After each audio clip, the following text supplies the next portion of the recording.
The Lord be with you. A reading from the Holy Gospel according to Luke.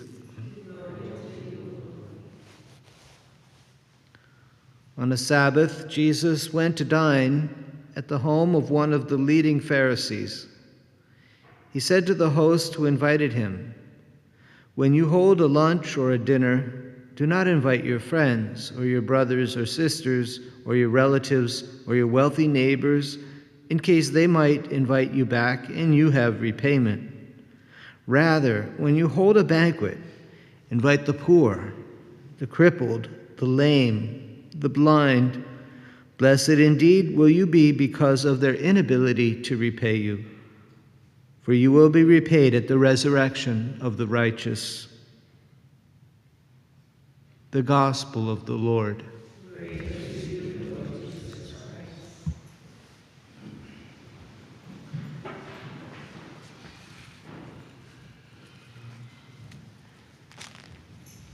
Praise be Jesus and Mary.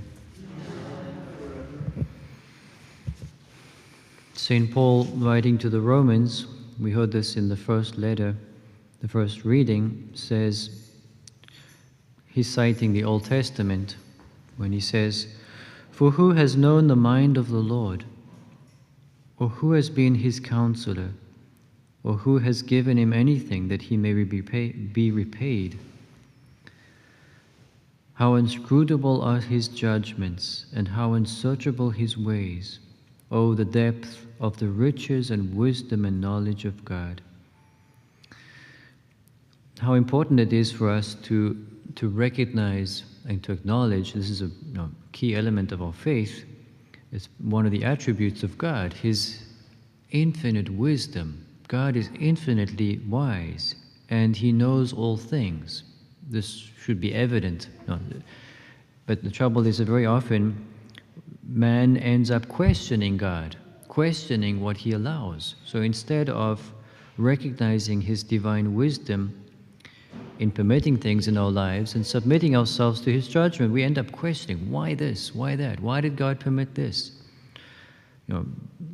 God is all-wise. So a key thing for man is to focus his attention on God's will, the accomplishment of his will, and abandon himself to God's wisdom, to his paternal guide who wants to lead us and who disposes things for our good. And so sometimes things will happen in our lives where we won't have an explanation, you could say, on a level of human reason. But what we can always say is, "Lord, I don't know why, I don't know the why of that which has happened, but I know that you do.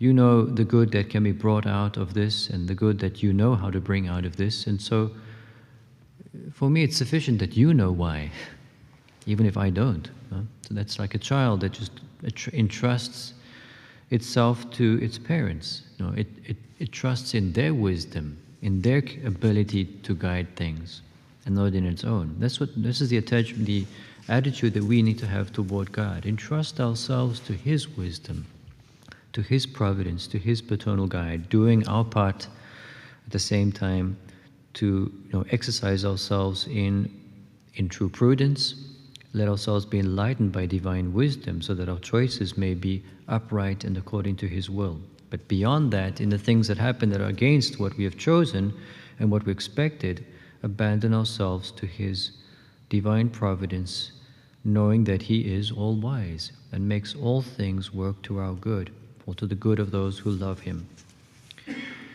In today's Gospel, we hear something which, when first hearing it, it sounds like something which would be against the social good, the social relationships required between us, even between relatives. Our Lord says, do not invite your friends and brothers and sisters or your wealthy neighbors. But we need to understand here the specific element that he is talking about.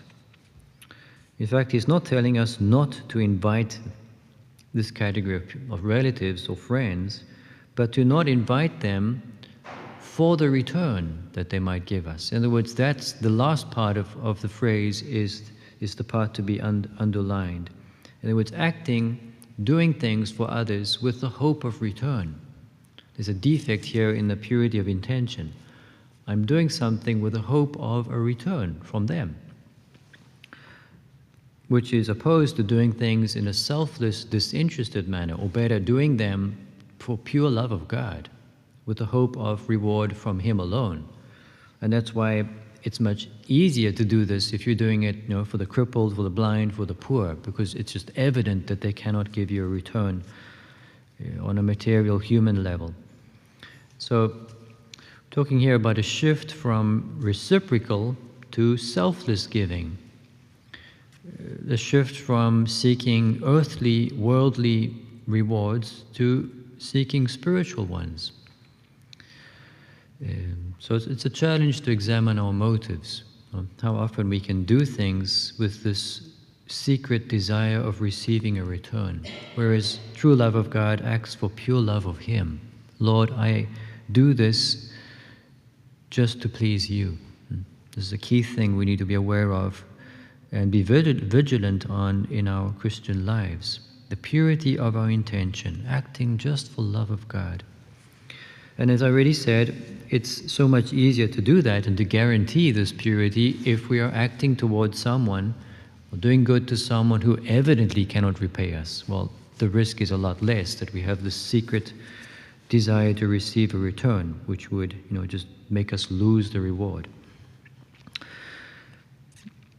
Something that will help us here is to learn how to see the image of, or to see God's presence in those who are suffering, those who are poor, those who are, by their very way they're living, in the very social category in which they live, are just incapable of repaying us. To see Jesus in them, to know how to serve Him in them.